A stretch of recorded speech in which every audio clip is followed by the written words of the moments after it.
ನಮಸ್ಕಾರ ಎಲ್ಲರಿಗೂ. ಲಾಸ್ಟು ನಾವು ಹಾಕಿದಂಥ ಮೈಸೂರೊಳಗೆ ನಡೆದಿರುವಂಥ ಶ್ರೀ ಸತ್ಯಾತ್ಮ ತೀರ್ಥ ಸ್ವಾಮಿಗಳ ಅಧಿಕ ಮಾಸದ ವಿಡಿಯೋನ ಎಲ್ಲರೂ ಇಷ್ಟಪಟ್ಟಿರಿ. ಅದಕ್ಕೆ ನಮ್ಮ ಕಡೆಯಿಂದ ನಿಮ್ಗೆಲ್ಲರಿಗೂ ಧನ್ಯವಾದಗಳು. ಇನ್ನು ಇವತ್ತಿನ ವಿಡಿಯೋ ವಿಶೇಷ ಏನಂದ್ರೆ, ನಮ್ಮ ಮನೆಯೊಳಗೆ ದಶಹರಾ ದಶಮಿ ಪೂಜಾನ ಯಾವ ರೀತಿ ಮಾಡಿದ್ವಿ ಅನ್ನೋದನ್ನು ತೋರಿಸ್ತೀನಿ.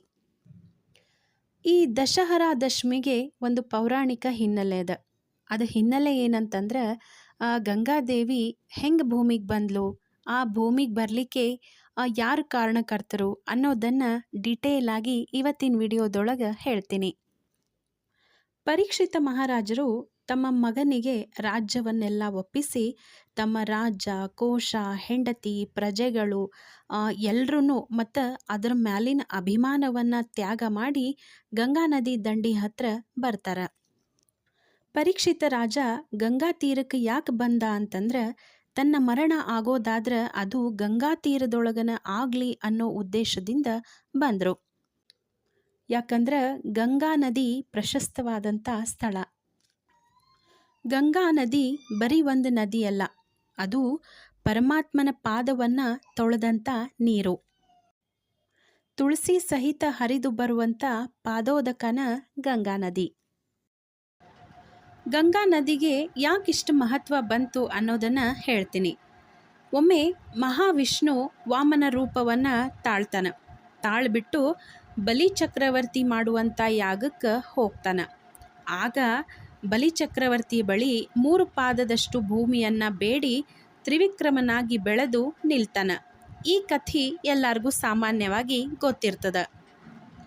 ಆಗ ತ್ರಿವಿಕ್ರಮ ರೂಪಿಯಾದಂಥ ಭಗವಂತನ ಕಾಲಿನ ಉಗುರು ಬ್ರಹ್ಮಾಂಡದ ಕಟಾಹಕ್ಕೆ ತಗುಲ್ತದಂತೆ. ಬ್ರಹ್ಮಾಂಡದ ಕಟಾಹ ಎಷ್ಟು ದಪ್ಪ ಅಂದ್ರೆ 100 ಕೋಟಿ ಯೋಜನದಷ್ಟು ದಪ್ಪ. ಆಗ ಬ್ರಹ್ಮಾಂಡದ ಕಟಾಹದೊಳಗಿಂದ ನೀರು ಬಂದದ್ದನ್ನು ನೋಡಿದಂಥ ಬ್ರಹ್ಮದೇವರು ಅದನ್ನು ಕಮಂಡಲಿನೊಳಗೆ ಹಿಡಿದಿಟ್ಕೊಂಡ್ಬರ್ತಾರೆ. ಆಮೇಲೆ ತ್ರಿವಿಕ್ರಮನ ಪಾದವನ್ನು ಅದೇ ನೀರಿನಿಂದ ತೊಳಿತಾರೆ. ಅದೇ ನೀರೇ ಗಂಗಾ ನದಿ. ಅದಾದಮೇಲೆ ಸಾವಿರಾರು ವರ್ಷಗಳ ಕಾಲ ಗಂಗಾದೇವಿ ಸತ್ಯಲೋಕದೊಳಗನ ಇರ್ತಾಳೆ. ಆಮೇಲೆ ಸತ್ಯಲೋಕದಿಂದ ಶಿಂಶುಮಾರನ ಲೋಕಕ್ಕೆ ಬರ್ತಾಳೆ. ಶಿಂಶುಮಾರ ಅಂತಂದ್ರೆ ಮಹಾವಿಷ್ಣುವಿನ ಚೇಳಿನ ರೂಪದಲ್ಲಿ ಇರ್ತಾರಲ್ಲ, ಆ ರೂಪಕ್ಕನ ಶಿಂಶುಮಾರ ದೇವ ಅಂಥೇಳಿ ಕರೀತಾರೆ. ಈ ಚೇಳಿನ ಬಾಲದ ಕೊಂಡಿಯ ತುದಿ ಭಾಗದೊಳಗೆ ಧ್ರುವರಾಜರಿರ್ತಾರೆ. ಧ್ರುವರಾಜರು ಈ ಗಂಗಾ ನದಿ ನೀರಿನಿಂದನ ಭಗವಂತನ ಪಾದವನ್ನು ತೊಳೆದು ಪ್ರೋಕ್ಷಣೆಯನ್ನು ಮಾಡಿಕೊಂಡ್ರು. ಆಮೇಲೆ ಸಪ್ತರ್ಷಿಗಳ ಲೋಕಕ್ಕೆ ಗಂಗಾ ಬರ್ತಾಳೆ. ಅಲ್ಲಿಯೂ ಸಪ್ತರ್ಷಿಗಳೆಲ್ಲ ಆ ನೀರನ್ನು ಪ್ರೋಕ್ಷಣೆ ಮಾಡಿಕೊಂಡ್ರು. ಅಲ್ಲಿಂದ ಮುಂದೆ ಚಂದ್ರಮಂಡಲಕ್ಕೆ ಹೋಗ್ತಾಳೆ. ಚಂದ್ರಮಂಡಲದಿಂದ ಮೇರು ಪರ್ವತಕ್ಕೆ ಬರ್ತಾಳೆ. ಗಂಗಾದೇವಿ ಮೇರು ಪರ್ವತಕ್ಕೆ ಬಂದಾಗ ಅಲ್ಲೇ 4 ದಿಕ್ಕಿನಿಂದ ಹರಿತಾಳೆ. ಪೂರ್ವದೊಳಗೆ ಸೀತಾ, ದಕ್ಷಿಣದೊಳಗೆ ಅಲಕನಂದ, ಪಶ್ಚಿಮದೊಳಗೆ ಚಕ್ಷು ಮತ್ತು ಉತ್ತರ ದಿಕ್ಕಿನೊಳಗೆ ಭದ್ರಾ ಅನ್ನೋ ನದಿಗಳ ಹೆಸರಿನಿಂದ ಗಂಗಾದೇವಿ ಹರಿತಾಳೆ. ದಕ್ಷಿಣ ದಿಕ್ಕಿಗೆ ಹರಿಯುವಂಥ ಅಲಕನಂದನ ಮುಂದೆ ಮಾನಸ ಸರೋವರವನ್ನು ಸೇರ್ತಾಳೆ. ಅಲ್ಲಿ ಸರಿಯೂ ನದಿಯಾಗಿ ಹರಿದು ಹಿಮಾಲಯ ಪರ್ವತವನ್ನು ಸೇರ್ತಾಳೆ. ಮುಂದೆ ಹಿಮಾಲಯ ಪರ್ವತದಿಂದ ದೇವಲೋಕಕ್ಕೆ ಗಂಗಾ ಹೋಗ್ತಾಳೆ. ಈ ಕಡೆ ಭೂಮಿ ಮೇಲೆ ಇಕ್ಷ್ವಾಕು ವಂಶದೊಳಗೆ ಬರುವಂಥ ಒಬ್ಬ ರಾಜ ಯಾರಂದ್ರೆ ಸಗರ ಅನ್ನುವಂಥ ರಾಜ.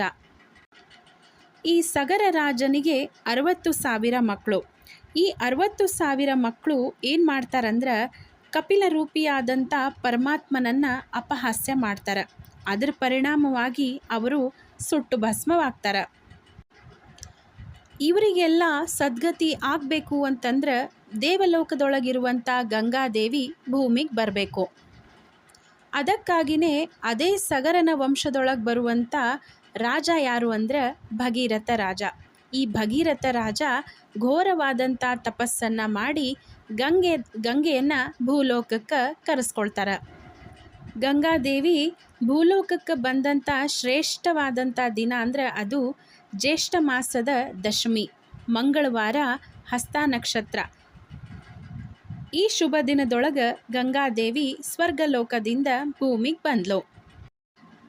ಭೂಮಿ ಮೇಲೆ ಗಂಗಾದೇವಿ ರಭಸದಿಂದ ಹರಿಯುವುದನ್ನು ನೋಡಿದಂಥ ಪರಮೇಶ್ವರ ತನ್ನ ಜಟೆಯೊಳಗ ಗಂಗೆಯನ್ನು ಇಟ್ಕೊಂಡ್ಬಿಟ್ಟ.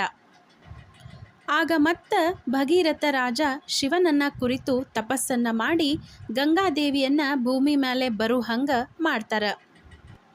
ಭೂಮಿ ಮೇಲೆ ಹರಿಬೇಕಾದ್ರೆ ಜನ್ಹು ಋಷಿಗಳ ಆಶ್ರಮವನ್ನು ಕೊಚ್ಚಿಕೊಂಡು ಹೋಗುವುದನ್ನು ನೋಡಿದಂಥ ಜನ್ಹು ಋಷಿಗಳು ಗಂಗೆಯನ್ನು ಸಂಪೂರ್ಣವಾಗಿ ಪಾನ ಮಾಡಿಬಿಡ್ತಾರೆ. ಆಗ ಮತ್ತೆ ಭಗೀರಥ ಜನ್ಹು ಋಷಿಗಳನ್ನು ಒಪ್ಪಿಸ್ತಾರೆ. ಅವರ ಕಿವಿಯಿಂದನ ಗಂಗಾದೇವಿ ಹೊರಗೆ ಬರ್ತಾಳೆ. ಅದಕ್ಕಾಗಿಯೇ ಗಂಗಾದೇವಿಗೆ ಜಾಹ್ನವಿ ಅಂತಲೂ ಕರೀತಾರೆ. ಆಮೇಲೆ ಭೂಲೋಕದಿಂದ ಪಾತಾಳ ಲೋಕಕ್ಕೆ ಹೋಗಿ ಸಗರನ ಎಲ್ಲ ಮಕ್ಕಳನ್ನು ಉದ್ಧಾರ ಮಾಡ್ತಾಳೆ. ಹೀಗಾಗಿನೇ ದೇವಲೋಕ, ಭೂಮಿ, ಪಾತಾಳ ಮೂರೂ ಲೋಕದೊಳಗೆ ಹರಿಯೋದ್ರಿಂದ ಗಂಗಾದೇವಿಗೆ ತ್ರಿಪದ ಅಂತಲೂ ಕರೀತಾರೆ. ಭಗೀರಥನ ತಪಸ್ಸಿನಿಂದ ಭೂಮಿಗೆ ಬಂದ್ಲು ಅಂಥೇಳಿ ಗಂಗಾದೇವಿಗೆ ಭಾಗೀರಥಿ ಅಂತಲೂ ಕರೀತಾರೆ. ಇಂಥ ಭಾಗೀರಥಿ ಸ್ವರ್ಗಲೋಕದಿಂದ ಭೂಮಿಗೆ ಬಂದದ್ದು ದಶಮಿ ದಿನ. ದಶಮಿ ಅಂದ್ರೆ 10ನೇ ದಿನ. ಅದರ ಸಂಕೇತವಾಗಿಯೇ ಪ್ರತಿ ವರ್ಷ ಜ್ಯೇಷ್ಠ ಮಾಸದ ದಶಮಿ ದಿನ 10 ಹಣ್ಣನ್ನು ಗಂಗಾದೇವಿ ಮುಂದೆ ಇಟ್ಟು ಪೂಜಾ ಮಾಡಿ ಸಂಕಲ್ಪ ಮಾಡಿ ಬ್ರಾಹ್ಮಣರಿಗೆ ದಾನವನ್ನು ಕೊಡುವಂಥ ಪದ್ಧತಿ ಅದ. ಹಾಗಾಗಿನೇ ನಾವು ಅವತ್ತು ಮನೆಯೊಳಗಿರುವಂಥ ಗಂಗಾ ಗಿಂಡಿ ಅಂದರೆ ಕಾಶಿಯಿಂದ ತೊಗೊಂಬಂದಿರ್ತೀವಲ್ಲ, ಆ ಗಿಂಡಿನ ತಿಕ್ಕಿ ತೊಳೆದು ಎಲ್ಲ ಸ್ವಚ್ಛ ಮಾಡಿ ಇಟ್ಟು ಅರಿಶಿನ, ಕುಂಕುಮ, ಗೆಜ್ಜೆ ವಸ್ತ್ರ, ಕರಿಕಿ, ಪತ್ರಿ, ಹೂವು ಹಿಂಗೆ ಎಲ್ಲ ಥರದಿಂದ ಅಲಂಕಾರ ಮಾಡಿ ಉಡಿ ತುಂಬಿ ಮತ್ತು 10 ಹಣ್ಣುಗಳನ್ನು ಸಂಕಲ್ಪ ಮಾಡಿ ಅವತ್ತು ಸಂಜೆ ಮುಂದೆ ಹೋಗಿ ಬ್ರಾಹ್ಮಣರಿಗೆ ಕೊಟ್ಟು ಬರುವಂಥದ್ದು ರೂಢಿ. ಸಗರ ರಾಜನ ಮಕ್ಕಳಿಗೆ ಸದ್ಗತಿಯನ್ನು ಕೊಟ್ಟಂಥ ಗಂಗಾದೇವಿ ನಾವು ಮಾಡಿದಂಥ ಪಾಪಗಳಿಗೆ ಅಂದ್ರೆ ನಮ್ಮ ಮಾತಿನಿಂದಾಗಿರ್ಬೋದು ಅಥವಾ ಕಾರ್ಯದಿಂದಾಗಿರ್ಬೋದು, ಮನಸ್ಸಿನಿಂದಾಗಿರ್ಬೋದು, ಈ ಥರದ ಹಲವಾರು ಪಾಪಗಳನ್ನು ಗಂಗಾದೇವಿ ತೊಳಿತಾಳ ಅಂಥೇಳಿ ನಂಬಿಕೆ. ಹೆಂಗೆ ಅನ್ನಿಸ್ತು ಇವತ್ತಿನ ವಿಡಿಯೋ? ಈ ವಿಡಿಯೋ ನಿಮಗೆ ಇಷ್ಟ ಆಗಿತ್ತಂದ್ರೆ ನಮ್ಮ ವಿಡಿಯೋನ ಲೈಕ್ ಮಾಡಿರಿ. ಹಂಗೆ ನಮ್ಮ ಚಾನಲ್ನ ಸಬ್ಸ್ಕ್ರೈಬ್ ಮಾಡಿಕೊಂಡು ನಮ್ಮ ವಿಡಿಯೋಸನ್ನು ನೋಡಿರಿ. ನಿಮ್ಮ ಸಪೋರ್ಟು ನಮ್ಮ ಜೊತೆ ಯಾವಾಗಲೂ ಇರಬೇಕು. ನೆಕ್ಸ್ಟ್ ವಿಡಿಯೋದೊಳಗೆ ಮರದ ಬಾಗಿಣ ಹೆಂಗೆ ಕೊಟ್ವಿ, ಯಾರ್ಯಾರಿಗೆ ಕೊಟ್ವಿ, ಅದರೊಳಗೆ ಏನೇನು ಇಟ್ಟಿದ್ವಿ ಅನ್ನೋದನ್ನೆಲ್ಲ ತೋರಿಸ್ತೀನಿ. ಅಲ್ಲಿ ತನಕ ಥ್ಯಾಂಕ್ ಯು. ಮುಂದೆ ಯಾವಾಗಾದರೂ ಗಂಗಾ ನದಿಗೆ ಹೋದ್ರೆ ಈ ಕಥೆನ ನೆನ್ಪಿಟ್ಕೊಡ್ರಿ. ಇದರಿಂದ ಗೊತ್ತಾಯಿತು ಗಂಗಾದೇವಿ ಎಷ್ಟು ಪವಿತ್ರಳು, ಗಂಗಾ ನದಿ ಎಷ್ಟು ಪವಿತ್ರ, ನಮ್ಮ ಭೂಮಿ ಮೇಲೆ ಹರಿತದಲ್ಲ, ನಾವೇ ಪುಣ್ಯವಂತರು.